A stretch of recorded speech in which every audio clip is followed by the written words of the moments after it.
Our guest is Frank Bowen, and Frank has a really cool story that I can't wait for you to hear, but specifically he talks about his brand, which is all around faith, fitness, and mindset. You guys are in for a treat. Check it out.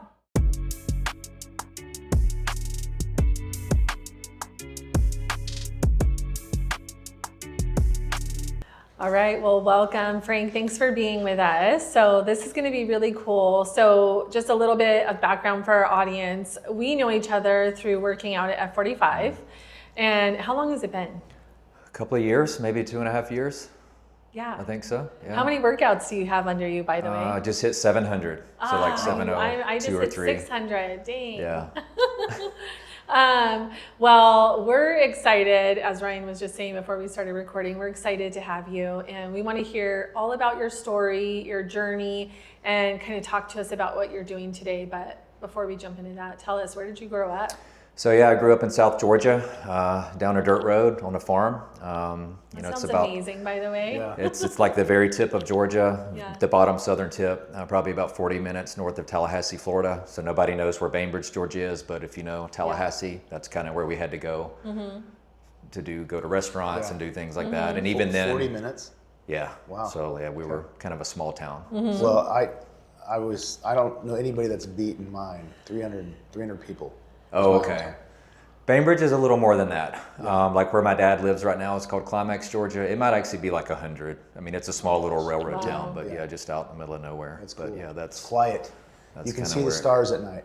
Oh yeah, yeah. Flat land, a lot of farm. Yeah. My grandpa was a farmer. Kind of grew up, being under his wing, and I probably spent more time with him than I did with my own dad when I was really young. Yeah, it was weird. I'd love to be out on the tractor and the trucks with him, and I think some of my work ethic probably came from him, and I didn't even know it at the time. Just, the way he did things, and he was old school, would wear the khakis and a, button-down shirt, always tucked in, but he'd be out in the fields, getting dirty, but always look professional, as a farmer would look. So I think I just picked up a lot of stuff value-wise from him. That's cool. You grew up, how did you get to Arizona? So I got to Arizona through Atlanta. So my first stop, like in my professional career, was up in Atlanta, Georgia. I had finished college, technical computer information systems. Kind of got into my IT career there, and we came to Arizona in 2017. So I was up in Atlanta about 12 years doing some tech work, and my wife has some medical things going on, or she did at the time. And we actually came out to Scottsdale, Arizona to see a naturopath. She was under some treatment for about 45 days. We were here in February, and it was felt like spring break, you know how it is here. And back in Atlanta, there was an ice storm. Ice storm in Georgia is like 2 inches of snow, but it shuts down the city. Oh, wow. So it was really nasty, crazy. But out here, we just kind of fell in love with the weather and just kind of learned a little bit about the area. And at that time, I didn't even know that my company had an office here. So we found out there was an office in Tempe, and I got to talking to that branch, and just it's all God, really. He made it happen. But the guy that was in the role that I was in Atlanta, in Tempe, said, "Hey, I'm about to leave. You should totally look into this. You guys could just move and relocate." And my wife's like, "You'll never leave Georgia. You just don't leave." And I'm like, "Let's look into this." And so we ended up moving in 2017. 2017. That is been so here, cool. Been here ever since. Yeah. I love it here. We kind of miss the South. She misses parts of her home, like in Tennessee is where her family is. But, this has definitely become our place, and I love it out here. Yeah. And then, so 2017, was your daughter born here? She was actually born in Atlanta. No, so she was born in 2011. So she was 5 when we moved here. Okay. She doesn't remember a lot about Atlanta, but yeah, she's pretty much an Arizona girl. So she's 13 now, so she's our only one. And are you still with the same company? Still with the same company, yeah. So at that time, I was kind of working only in the Arizona market as a audiovisual specialist, and I covered the whole state. I did leave in 2021, started my own business, so I decided to start my own consulting business. I left for 2 years, totally supported myself. It was a local business, and then I got recruited back in 2023 in a totally different role. The role that they brought me back in was actually my dream job at one time. It was a Western Regional Manager, which in 2021 didn't even exist. And I was like, it would be cool if we did this, but it never materialized. and kind of got frustrated with some things in the business. And I'm like, I'm going to do this myself. And that's kind of where my entrepreneurial spirit was born. Yeah. But they did bring me back, recruited me back, and they formed the position. They were like, we want to have this new thing set up as a regional manager. The whole team thinks you'd be great. Like, what would it take to bring you back? And we started talking, and the rest was history. I really struggled with that because there was a moment in time I feel like I gave up and took a plan B. Yeah. Because again, I was independent, and I took a corporate job again. So it did bother me for a while. I can relate to that. Something clicked, and I'm like, you know what? Like, I'm learning a lot. Like, I'm traveling on a plane. I'm getting to talk to executives. I'm training salespeople. I'm a manager now. I never had really managed people. Even I didn't really have my own team as a solopreneur, entrepreneur. So it bothered me for a while, and then I'm like, you know what? They recruited me, like, and I took pride in that. Like, hey, they saw something in me that I was doing, and it was a step up. And went back. Yeah, right. No, it's all a ladder, right? We have to keep climbing the ladder one step at a time, a rung at a time is what we would always call it. Yeah. So over the last few months, it definitely changed, and I was like, okay, I was able to like really absorb it a little bit better. Yeah. Well, I know that feeling and you do too. Like, once you leave corporate America and you're on your own and you're doing your thing, like, you don't ever want to go back to that. I didn't, but it was kind of the right thing for our situation, Yeah. and at the time, it made a lot of sense. And again, it was kind of a step up. But you know, you never really lose that, and I think that's what you can be an entrepreneur. You know, the book Lynchpin. I love that book. If you guys have read that, I mean, that's what it's about. Is you can be an entrepreneur. You can work in a company. Yep. And not just be a cog, you know, you can be a linchpin, which really holds things together. And, you know, you can have your own brand within the company, even though you may not own a business. For sure. So not everybody has to own a business. I love 100% agree. And not everybody should own a business. Yeah, it's hard. But I remember when I worked in corporate America, I told my team, I said, I want us to look at this as like our own little Chick-fil-A. Yeah. Our little world right here is 16 people, and this is our shop. Yep. So I love that concept. And I think that's how you can be really successful in corporate America. Absolutely. I mean, it's how you can set yourself apart to almost be indispensable. You know, you can, and it doesn't have to mean that you go against the grain or like break rules, but you can also be seen as somebody that's an innovator, that does think outside of the box and can, again, almost be indispensable in some ways. So yeah, that's kind of some of the things I started training my team on. So I have a team of 7 guys under me. We support the Western region. So I'm here in Arizona, and my team is, you know, Texas, New Mexico, 2 guys in California, Seattle, and 2 guys in Houston. So like we kind of work as a team. But I started training them on a lot of those kind of principles, and it's really turned some of our business around. I you know, love as that. far as leadership qualities and stuff like that. Cool. What would you say that you're, like, what are some of those things specifically that you're sharing with them and training them on? Yeah, key principles, man. Yeah, so like we're technical sales. So, you know, my guys, you know, there's a lot of speeds and feeds and a lot of technical jargon and like things we have to know. So when we present something to a customer, you know, we've engineered certain piece of equipment to work together, and that's fine. We need to know specifications. But in my opinion, what we were lacking is some of like the leadership skills, mindset strategies, and just things that you grow up with that's like a limiting belief. I talk a lot about that. It could be like leashes that we put on ourselves. Like some of these guys may be like, man, I've never made above $100,000, or I've never made 75, or whatever the number would be. Like I grew up, like in my case, I grew up down the dirt road. My family were farmers. Like mentally, you can't make 150,000. That's a doctor. That's a lawyer. Like, so you kind of grow up thinking that you have a limit on yourself because of maybe where you were raised or certain things. So in the sales game, it's the same way. So I had to we started talking about those things. Like, hey guys, like, you know, each one of the guys has a budget. You know, like if my number for the region is like 3 million, each person has a segment. So they all have to contribute. So it can be pretty difficult to, like, you know, if they have a 500,000 budget for 6 months. So it's like, how do you overcome that? So we had to start talking about how to be a leader and putting some of the specifications to the side, and like, let's just talk about what does it take to become a better person and a better leader, a better man or woman. You know, chase the man, not the money. Like, the money will come. The more we pour into ourselves, the more training, the better man that I become, the closer to God, the more skills, the more I invest in myself. Like, those things will come down the line. So that's kind of what we started talking about. Yeah, I love that. It kind of reminds me of, like, they say that people, when they get their health in check, right, they get physically fit and all of that, their business also coincidentally does better too. Sure. Right. Oh, yeah. And so it's the same thing. I think when you really take care of yourself and maybe open up your mind to what's possible, other areas of your life are impacted as well. Yeah, I talk about that all the time. And, I always kind of worked out growing up. But when I really, like a couple of years ago, really started putting that like into action, it is a fact that if you're more in shape, you have more energy. So I can spend more energy, working obviously, but I have more energy at home and for my clients. And also, like if I go into an environment, if I'm a salesperson and I'm in shape, it doesn't have to be an ego thing, but somebody is going to respect you a little more if you're taking care of yourself. 100%. So a lot of our transactions on the technology side, it's high ticket tech. Like, we could be talking $100,000, $200,000, $300,000, $400,000, $500,000 for a big video wall, a screen that might be larger than this wall. Why would somebody give you $200,000, $300,000 if you look like you're not taking care of yourself? Yeah. Now, I'm not saying that you can't be out of shape and like make money and even be in sales. You can have success, but I don't think you can be elite, and I don't think you can be the person you could become if you didn't put that fitness element into play. And again, it's not ego. It sets my day up. I don't feel right if I don't work out. Yeah. I just don't. Like I just took two days off because I have some back pain.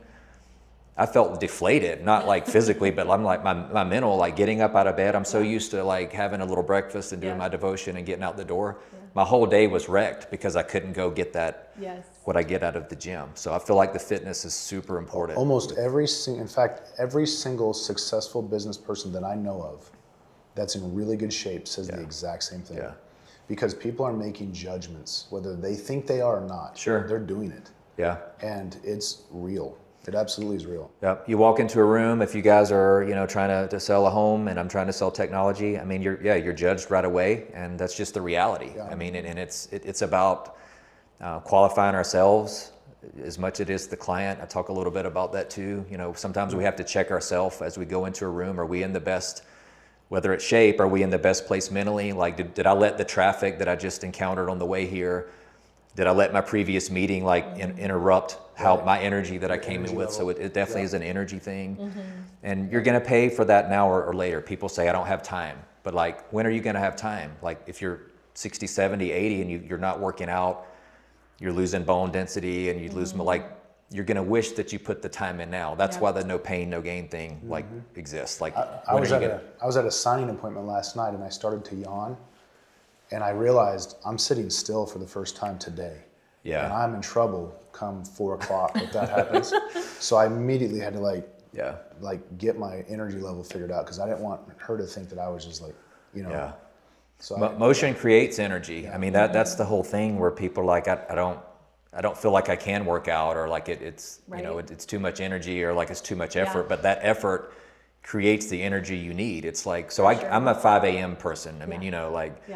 So I'm up at 3:45. I like to have time in between. What time do you start to wind down at night where you get tired? It's like you just said, like if I sit in the chair watching TV, I could be out at 7 p.m. or earlier. My family's like, what are you doing? Like, you old man. how do you get up so early and like you're passed out? I'm like, it's energy. So I have to be up doing something in the kitchen or picking up cleaning, or maybe we watch a show together. You were talking about money. So I read this book one time. I think it's called The Money Blueprint, T. Harv Eckert. Okay. And he said that everyone has a blueprint of money, like some sort of belief in money and how it works. And he said in a 10-minute conversation, I can tell you your entire financial future because of how you speak about money. And you were talking about the limitations that we put on it. I've felt that before. And there's a paradigm shift that we have to figure out if we want to get to that next level, whatever that is. And I think we all have it. It's just we don't know it.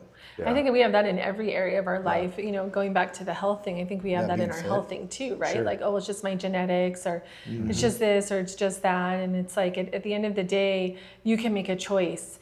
There's a lady that we work out with, and I see her come in and I'm seeing the improvements happen in her. And I think it's amazing that she comes faithfully. And it's probably a little bit harder for her to work out, right? But she's there, and I'm like, just now the other day I was like, wow, she's shrinking, right? And good for her for still being here. She has to modify a lot, but it's like that movement, getting out and doing it. I'm so, so proud of her. Yeah, I mean, you got to start somewhere. I mean, I say this one all the time too, like the heaviest weight at the gym is the front door, like just getting there and getting in every day. Like I heard a story recently where there was a guy that like he would go into the gym, he just started his whole thing, like was just getting going, and he would go in for like 5 or 10 minutes and he would leave. And everybody's like, what are you going to accomplish in 5 minutes, dude? Like you can't even like do one setup. So he was kind of being made fun of. But he was setting himself up the discipline of actually getting up early, driving to the gym, going in, knowing that he's scared and he doesn't really know the equipment and what to do, and he's freaked out about where he is in his life versus maybe everybody else. It's he's judging his progress on somebody else. But that's his thing. He had to mentally get set up for that discipline of going, and I think that definitely plays into business. Setting a schedule and getting out early. We were talking about this, I think, last episode maybe, where this guy would just get his shoes on and go to the gym and just walk in the door and turn around and walk out. Yeah. He did it over and over Yeah. and over to build that muscle. And then eventually he's like, okay, I'm there. I might as well work out. Yeah. So, same thing. So that's an important part for you, Frank, in your life and a discipline, right? Is that health component, making sure that you're getting a good workout in. What are some other things that you would say you kind of live by, and these are, I'm not going to compromise on these? Definitely the faith thing. So faith, fitness, mindset is kind of part of my personal brand. There's a lot of personal development coaches and teachers, so I'm kind of getting in that, but I lead with faith, and I'm not scared to talk about my faith. At one time growing up, I've always believed in God, but there was a time where I remember getting baptized, and I said some prayer with my dad, and I remember getting baptized with my dad on like the exact same moment, but I really didn't have a relationship. Until I was about 30. At that time, like I was struggling with alcohol. My mom had just passed. I lost my mom and grandpa that I told you about a minute ago, kind of like within the same few months. And I was just like struggling with a lot of stuff. I actually called off my wedding. Like I broke up with my fiance, who's now my wife. So we worked it all out. It was just pretty in a low place, and it was God trying to get me ready for my life and really to get married in the right way to become a believer. So at that point I had turned my life over to Jesus and, really did it the right way. I fully trusted him. So like, that's a big part of my life. Like, am I perfect? No, I mean, nobody is besides him, but I'm trying every day to get better, and, I follow him, and I'm not scared to talk about that. So I think that's a big part of my business and where I'm trying to go. And that's the first one you have mentioned there. So and so that's a big part of, like, I won't waver on that, and when I have meetings like with my corporate team, I'm not a preacher, I don't get on a stage and preach, but I definitely try to talk a little bit about those things. And I might even like make it really high level. Like if you start talking about what you do in the morning, like use your phone as an alarm and then put it down. Like don't jump right on social media or the news, because that's just negativity. So like you could do a devotion, have a daily devotion, and just read one day out of the year as a page. It's a little scripture. You could start there. So I talked to my team about that, not without, we can deep dive into faith and religion if they want to, but I don't like force it. But I'm also not going to shy away from that being a part of me. And like there may be some clients in the future that they're like, well, that doesn't really sit well with me, and that's fine too. God will provide my clients and the people that I need to help. That's a big part. I love that. Yeah. I think, it's a big part for us as well. And I love that because it is, at the end of the day, truly what really matters, right? Is that relationship at the end. And when we die, we have to worry about where we're going to spend eternity. So I think it's great here to do well in business, and we should, right? The Bible tells us to do what we do and do it well, especially taking care of the gifts that he's entrusted us with, right? The talents and the gifts, and using them for his glory. So I think that's amazing. And bringing that component to the people that you work with is awesome. And being authentic and true to who you are. Knowing who you are. Right. And willing to do that. And it, not everybody is on the same page. I've had people, I don't want to say criticize, but I've done presentations and I've kind of gone really high level, and I've had people say, be careful, like when you're talking about that and sprinkling that. And there's probably years ago where that would have bothered me. It might have even like shut me down in some ways, but it only fuels me. Like it's almost like you shouldn't care. Like you should care, but we also shouldn't care so much about what people think, especially if we're being truthful. and putting something like that out there. So For sure. that happened to me recently, and it kind of fueled me even more to like that. keep going and like love not that. worry about what people think. In a that. corporate setting, you've got a boss, right? Yeah. And they've got a boss. Yes. And you don't get to call all the shots, so you have to play that game, right? Sure. Yeah. But we also have to play that game to a certain extent. We don't have a boss necessarily, but we have customers. Sure. So for every one that you offend by being who you are, hopefully you're gaining 10, right? The concept there. So that's a challenge, I think, for all business owners. Yeah, I agree. But I think that's what's awesome about today's world is that we get to show up online and in social media as who we are authentically. And then I think you attract those types of people that are similar and like-minded. And who doesn't want to work with like-minded people, right? So it makes it better. Versus trying to be something you're not or trying to squash who you really are. That's not authentic. And I think that's not you're gonna attract either the wrong kind of people, or you're not going to be happy because you're working with people that aren't like-minded. Yeah. And not that we all have to, and that's the other thing, right? It's not like we all have to be believers, not at all, but you don't want to like quench your light just to make somebody else happy. Yeah. Right? Agree. Thank you for watching the episode. You know, our podcast is called The Real Deal, where real estate meets real life. And I love sharing these real life stories, but we are also in the real estate business. And so if you have any real estate needs, maybe you're thinking about buying or selling or wanting to invest in real estate, we would love to help you. Yeah, I mean, God created us all to do big things and to be great. And, you know, even if it's just high level like that's okay. And, you know, you can continue to talk deeper with people. Yeah. I imagine, Frank, that your faith played a big part in you getting sober. Yes. You want to talk about that? Yeah, so I don't even know like the age that I had like my first beer. I mean, I was like, it wasn't like early teens, but I remember like maybe 17, 18, so maybe a little later for some people these days, which that's still underage. But so I did, you know, start drinking kind of early and was kind of a party guy. I worked.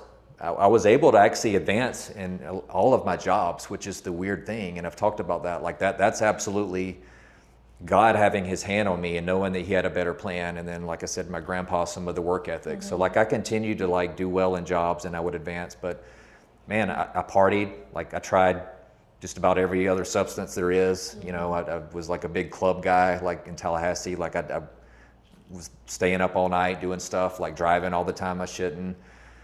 Continued like even in like later in life where it would be like, okay, I don't drink during the week, but when Friday comes around, like I deserve several drinks. Or boy, football is on, time to have a drink. Like, oh, it's sunny outside, I got to go to the pool, got to drink when you're at the pool. Like I had all these like relations with like alcohol and like these events. But I could check it during the week, but I definitely was like overindulging on the weekend. So I wasn't the kind of guy that like if I had one just for a taste or like a glass of wine, that wasn't me. Like if I'm going to drink, I would like to drink and I would end up having too much. God spoke to me. I mean, he told me to quit, you know, and this is where people that maybe are not a believer, like it's not an audible thing, but it was in my spirit. You should stop, you know, and I'm not saying that everybody should be totally sober. If you can have one or two for the taste or like that first little buzz, and stop, that's fine. But like, what's the line of a buzz and being drunk? So the Bible talks about strong drink and you shouldn't be intoxicated, but like, where does that actually happen? So in the Bible days, like alcohol wasn't fermented. So like all the stuff that we have now, all the liquors, like it was totally different. So you did have to drink a lot more and it was more of a wine. So it's totally a different game now. But he was telling me for years, you need to stop.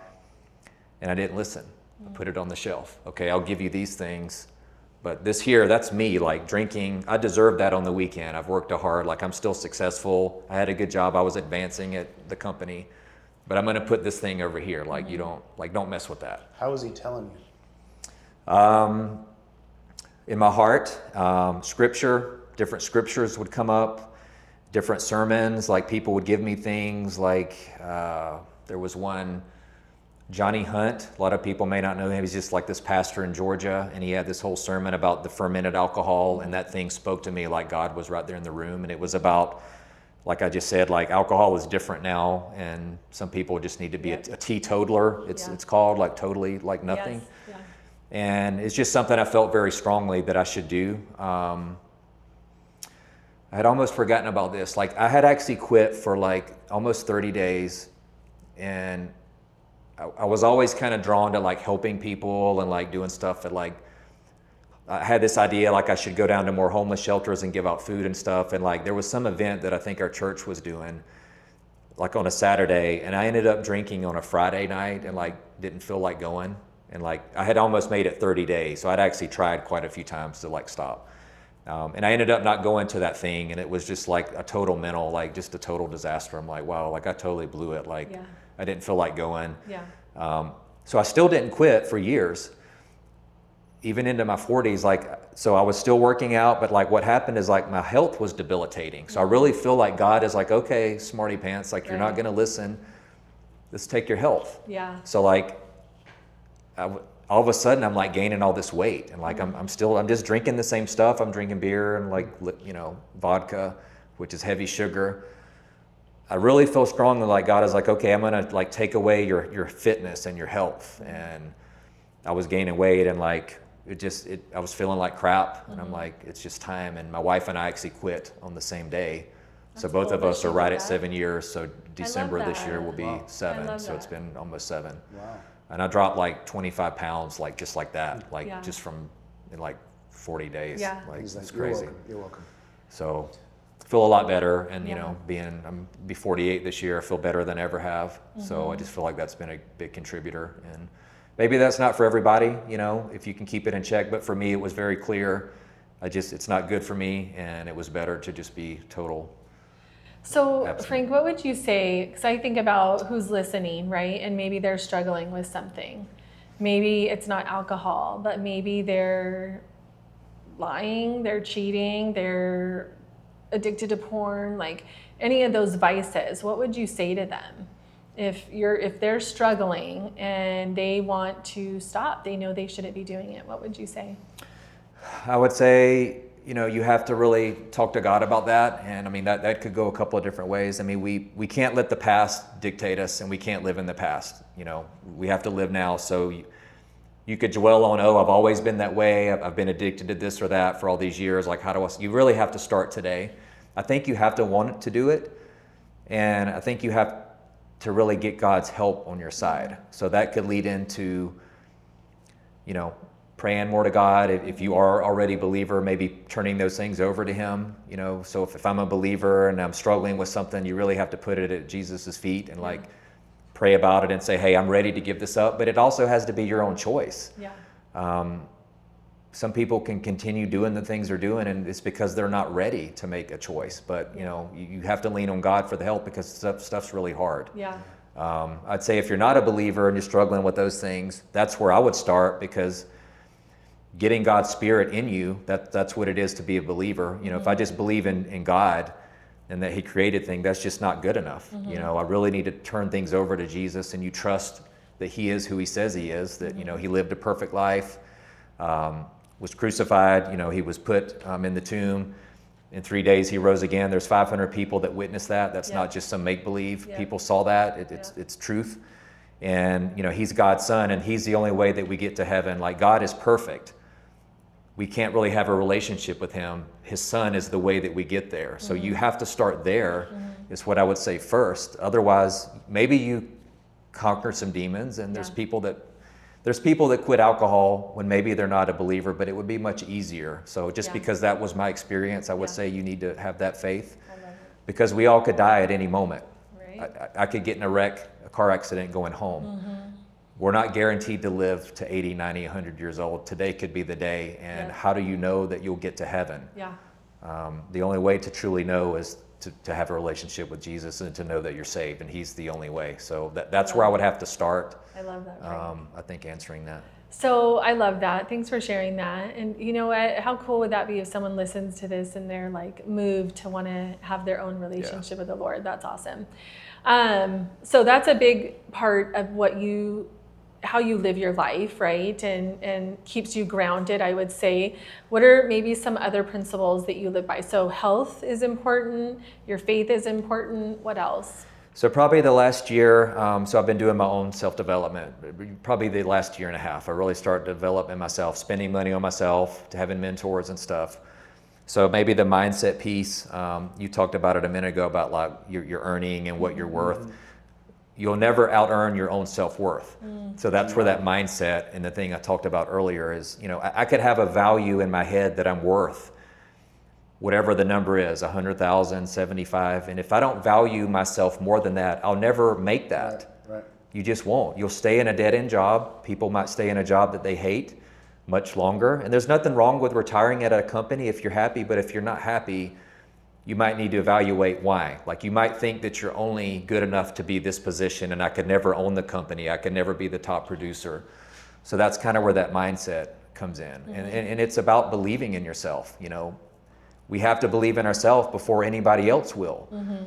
If I'm trying to start a new business and a venture and like it's something I've never done before, I have to first believe that I can accomplish that before anybody else in the world, even my family will. My family, they don't even have to believe. They don't have to believe in you, and a lot of people won't believe until you've succeeded in something. You know, there's even your own immediate family is gonna have doubts, and that's, you have to accept that, and I think that's something that's changed in me the last year and a half is I was able to recognize, hey, even though I've been successful, what's the measuring stick? So if I'm the most talented technical consultant out of 10 people, or if I make the most, and again, it's not about money, but if we're talking like if I'm in the room and I'm the best within 10 people, well, I need a new circle.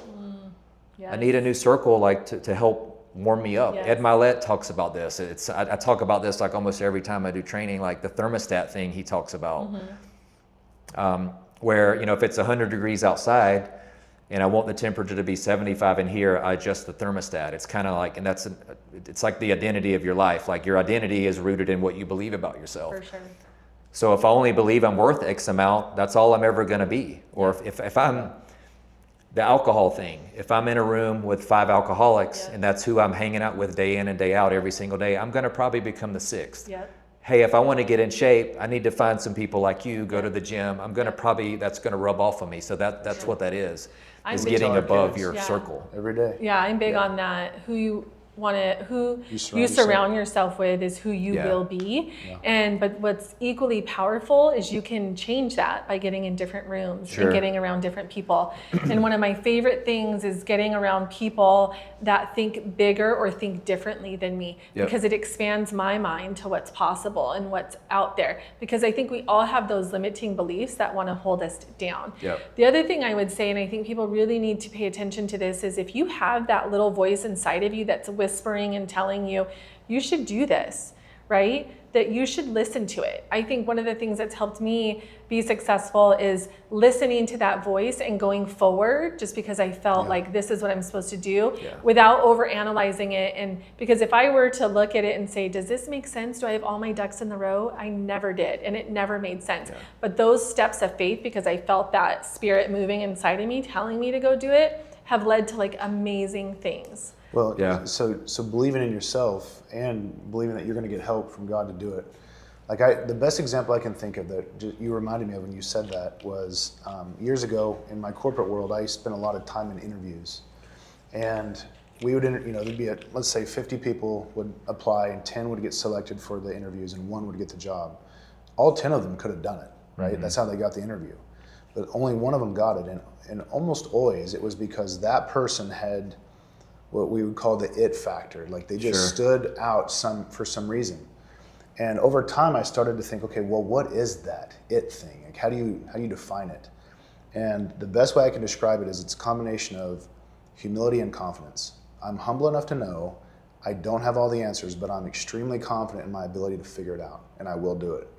And I think that's a perfect, mixture to have in anything, right? Especially business, but. Yeah, I mean, it's a drive thing. You can just see in some people they have more drive, and it's different than motivation. Motivation is just temporary. I could go to a training or a seminar and get pumped up, and I could leave it at baggage claim. You know, that's Right. motivation is just not long term. You have to focus, and then you can become driven, you know, once you do training. And the personal development thing has been big for me. Like when you were talking about getting around in a room around people, I've found out sometimes you have to pay for that. Yes. And that's a whole other like mental block and a leash. Personal development, paying for training, people see is like, you know, hey, I can't spend money on myself because I don't really have that much money, but it's going to come back to you 10x or 100x. Sometimes you have to get in a room with people that have the knowledge that you don't have and you won't otherwise get, or getting yourself in a room surrounded by people that are big business people that are killing it, and that way you can get your networking or just get that knowledge. And that I found that that's what you have to do, and it's really paying off. What's the cost of not doing it? Right. Yeah. Well, you're going to pay either way. I just had this conversation yesterday. So you're going to pay either way. If it's a fitness thing, or hey, I can't pay the money, and you're going to kind of hold out on getting in shape or whatever. Okay, you're going to pay later, maybe as you get old and you haven't been in shape and you've let your health, or maybe you pay now. Maybe your family pays because you choose to keep drinking. You know, you keep drinking or keep not working out, your family's gonna suffer now, or your energy level's gonna suffer. So you're either gonna pay in money or you're gonna pay in your health or some other way. Yeah. Maybe it takes time. But. Yeah. Or yeah. Frank, what didn't we ask you that we should have asked you? I don't know. That's a trick question. So I have one. Why personal brand? Personal brand is huge. Not everybody has one, right? Everybody should. Why? Because it's who you are, and it'll carry you through wherever you go. And it's even if you're working at a corporate company, your brand is very important. How you present yourself online and what you stand for is important. You can still work in a corporate company and people buy from people. If you're in sales, well, back up. Everybody's in sales. Sometimes people will say, no, I'm not really in sales. You are in sales. Yep. Even if you're selling your wife on something you want to do, or your kids, we're all in sales. Or asking your mom if you go to your friend's house. You're selling. Exactly. Yeah. So your brand is like what you represent, because it'll carry you through. When I quit the corporate job in 2021 and then went to my own business, I found that people really don't care about the name. Okay, a company or a manufacturer, the brand, whatever who you work for does carry weight, and some of them may be big global brands. But at the end of the day, like when you're selling to a client one-on-one, like they're buying you. 100%. They're buying you and me. Same, And we that's talked your about brand. that from 100%. like, we could be one of 10 different brokerages. It really doesn't matter. Yeah. Well, and nowadays, even like the resume thing, like we don't really look at resumes that heavily. Like to me, if I go check out like your profile, Instagram or LinkedIn, like it should be professional. That's your brand. What do you stand for? It could be personal things. It could be stuff about your faith, but like, what are you doing out there online? Like if you're out there posting pictures and you're drunk every weekend, that's going to hurt these younger people and kids that are like, so that is your brand. It's just, it's how you present yourself, and it's just a digital copy of I'm reading Wealthy and Well Known. We're doing a book club around it. And he says in there that your brand is essentially what people say when you're not in the room. That's your reputation. That's good. Yeah. And it's like, wow. So I love what you're saying, because it's just about, to your point, we all have a reputation. We all have a brand, whether we know it or not. So why not get intentional with what do you want that to look like, right? And it starts with just getting clarity, knowing what is it that you want your brand to represent. And then now once you have that clarity, then you can go and live that out. Yeah. I love that. Yeah, I think most people understand that their reputation is going to be important, especially in their career. But you've gone further. You actually have a T-shirt on with your brand and your 3 things. So, you know, why that? Why go that extra step? That's the intentionality, right? Yeah, so that's going a little bit more for me, getting into the personal development space on the business side and doing more of that part-time. Some of that came from, so one of my mentors is Andy Elliott. That's who I've been training with for the last year and a half. So he, you know, the Elliott Group. So he's really big in the training space, probably #1 sales trainer in the world. But that's one thing I noticed they were doing. So like his name is basically the company name, but it's a movement, it's his brand. And like everybody that works for him, they wear the shirts. So it's kind of a play off that. But then I wanted to put more of like, what do I stand for? How do I stand out? So yeah, this is a little different spin, but you know, I try to wear these as much as I can, and it lets people associate me with the logo, and what do I stand for, and whether it's like coaching clients in the future and new things, or if it's about like teaching on the corporate side and training, like people are picking that stuff up. I kind of balance between like my videos, like technical stuff, but I've really found that people really respond to these things. And then actually lately sharing more about like your failures, like a post I just did about the drinking and like doing the High Rocks event. A guy was like, wow, like I want to lose weight, and like tell me about like when did you stop. And like, so sharing something that really could be cringy because I have to put photos of me like 30 pounds heavier and I have to talk about alcohol. You would almost think that gets no traction, but you get more. For sure. It's real. You get more people responding to that, and then that helps you sell because you're a real person. You're not just some like Instagram model. Social media is the highlight reel, and we all know that. So when somebody talks about real stuff, it's impactful. And I would say, Frank, that you are who you say you are. That's how you show up at the gym. One of the cool things that I love when I see you at the gym is you're just saying hi to everybody. You're such a friendly guy. And I think you leave the room a better place than the way that you found it. And so I would totally echo that what you say is truly who you are. You aren't just talking the talk, you really walk the walk. And I love that. I appreciate that. Yeah, I mean, I think you have to be friendly, and I think just talking to people is just something that goes by the wayside these days. I think you have to do that. And I definitely don't claim to be perfect, and we're always a work in progress. And there's a lot of things I'm not the best at and that I'll admit that's false, but you know, I have to not get down on what those are and try to get better. And there's definitely things that I'll be doing to improve, but that means a lot. Guy, for sure. We love to end with a little speed round. So some rapid fire questions. Are you up for this? Let's do it. All right. Favorite color? Green. Favorite drink? Coconut water. Oh, favorite food? Bison burgers. Bison patties. Where do you have one of those? I make it. It's just it's hard to find like when you're out and about, but I just buy ground bison and like make a burger. Cool. Nice. Do you have a favorite sound? Maybe white noise, like for sleeping. I have like a sound machine. Yeah. Okay, what about a favorite book?